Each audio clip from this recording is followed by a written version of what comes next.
really have difficulties how to introduce Jan Schwarz. It's very easy. A great, great composer. He's a wonderful composer. And a good friend sometimes. Sometimes. I guess I don't need to introduce Daniel Teruggi because everybody already knows him. Not sure, but...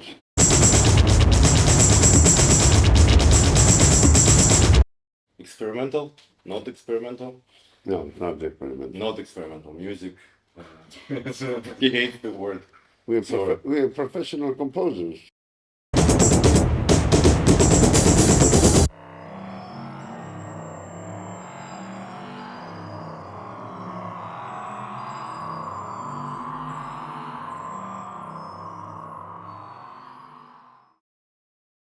So, Jean, what are your memories of Mano a Mano, the composition? No memory at all. That's a good thing. No memory. And- Like from all my different musics, You don't remember how you made them? when I listen to them, which is not very often, I always say, well, I've been doing that and how. I can remember the whole thing, but inside the different movements, I can't recall. And that piece, well, Anton talked about 5 decades, so I realized that 50 years. So I feel really old. But you are old. Very old music. He doesn't look like. Horrible. So about Mano a Mano, I can't remember whose idea it was. Maybe from François Bell, who was in charge with the GRM. I don't think so. Maybe you, maybe me, or someone who said, why don't you make something together? I don't know if you have any idea. No, I don't have any memory. Any memory. Anyway, it was a challenge because between all composers in the same group, there is always a challenge. Right. We worked together in the Groupe de Recherche Musicale. We were colleagues of work. And we also were friends and we met outside very often. So that's a challenge. And when we hear a good music from another composer, we are very happy. But when we hear something, when we are disappointed, we are sad. So we were playing golf together. That was another challenge, because when your friend hits a good ball, you're happy too. And whether you lose or you win, doesn't matter. But in music, it's different. So it was a challenge because, well, maybe Daniel will explain. We decided a few rules.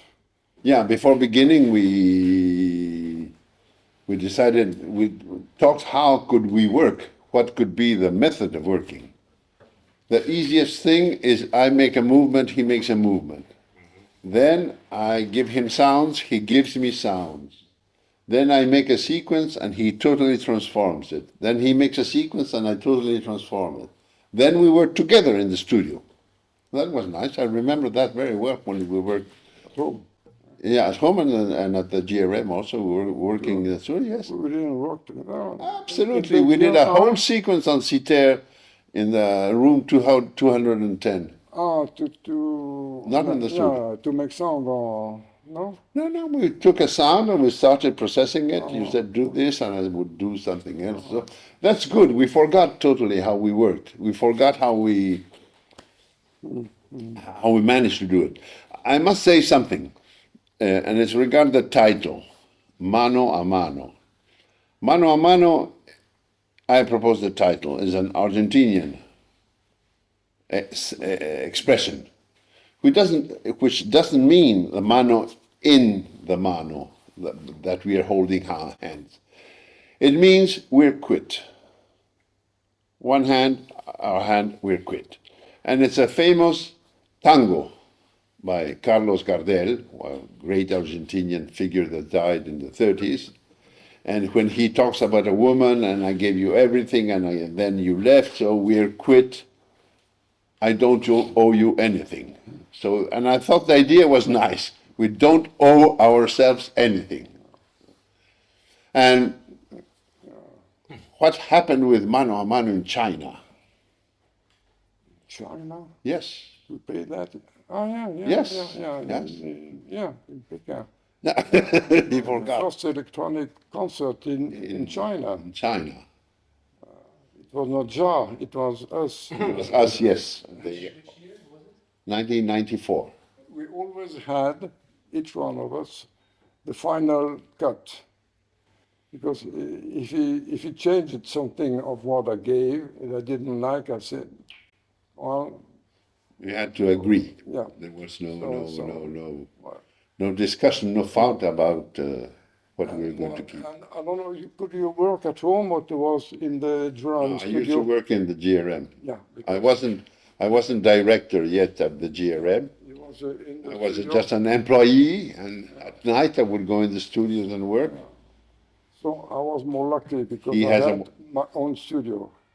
I didn't want to count on the GRM studio to be free because I made a lot of music, advertising, film score. When people call you, they want the music for the day before. So you have maybe one day or one night to make the music.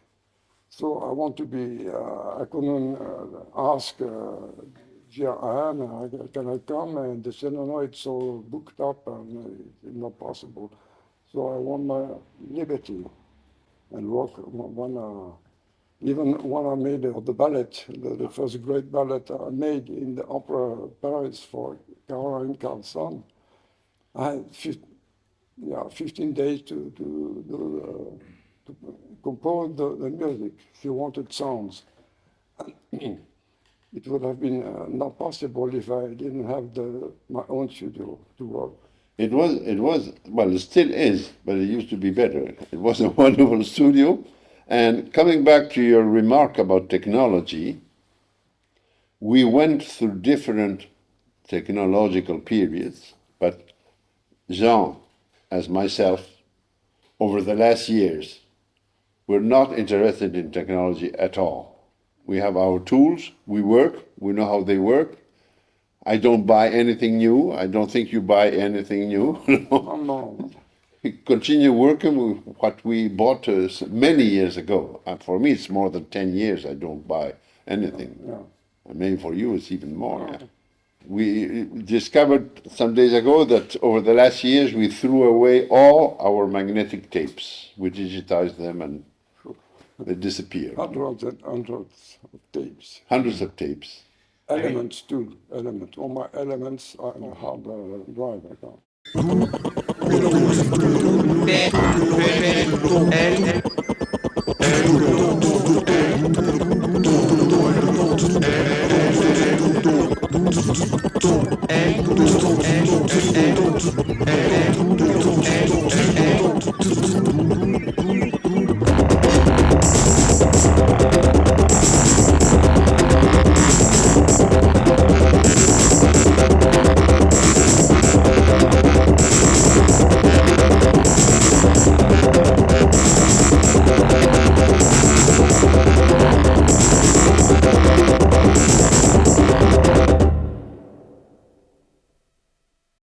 You came to France in 1980, or 79? 77. 77. You studied music, you played the piano, composed tangos and different music. And how did you come to the experimental, how do you say, music? I have to agree that in those days it was experimental for me when I started. I started when I was about 20 years old. Mm-hmm. I bought a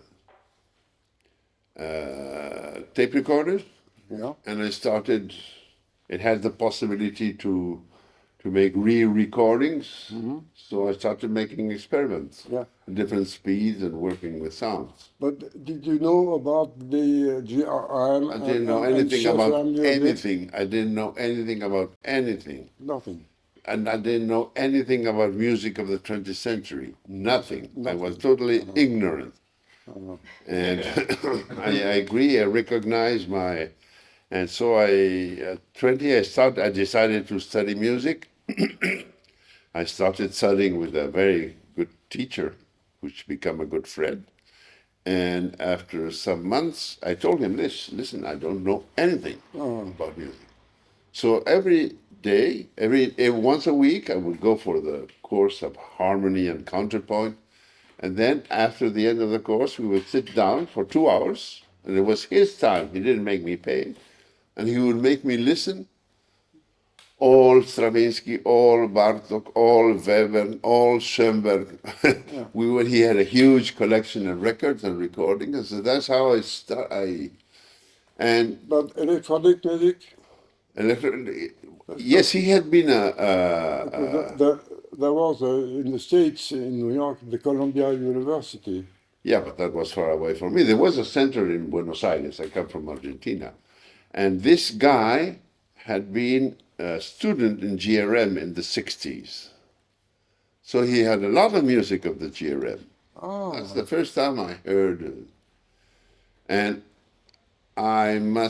you don't know if you know the story, but in 1971, I spent 1 year in France. I just had finished my high school.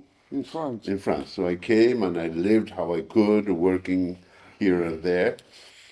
And I had a very good friend who invited me once a week so I would eat properly.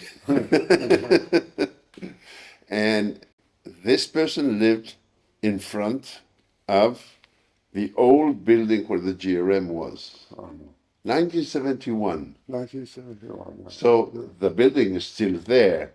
But now I see, and I didn't know anything about GRM or electronic music or anything. And I always had this thought.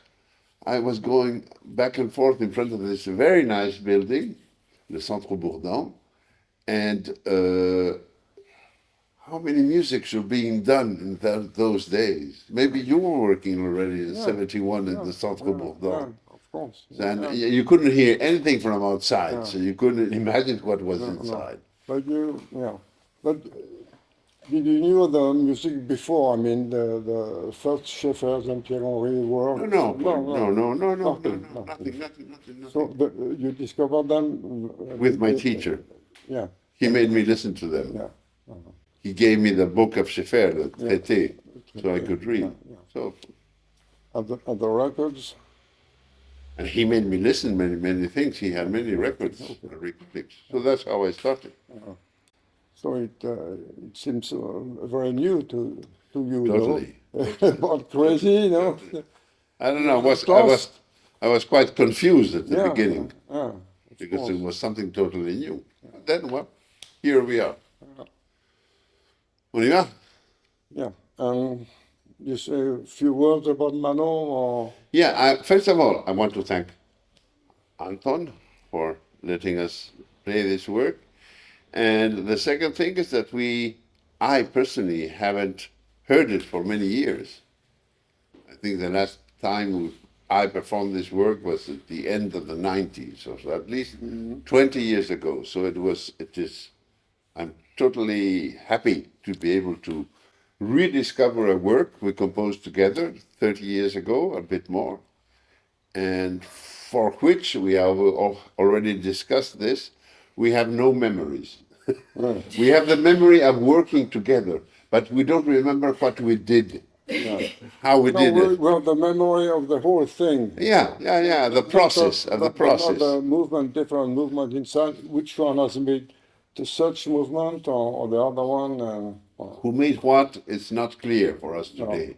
And that is very good. That means that our sounds and music have mingled together to form a unique work. So Mano, 32 years after.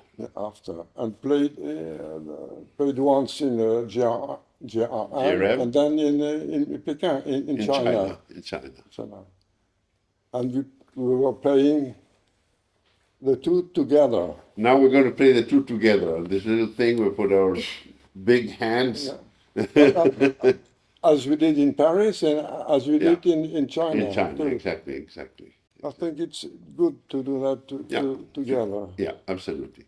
So, welcome to Mano a Mano. Mano a Mano is the name of a tango in Argentina, And it means that it's a guy that sings to a girl, and okay, you went away, I went away, I owe you nothing. We're even. That's what mano a mano means in Argentinian Spanish. Even, to be even.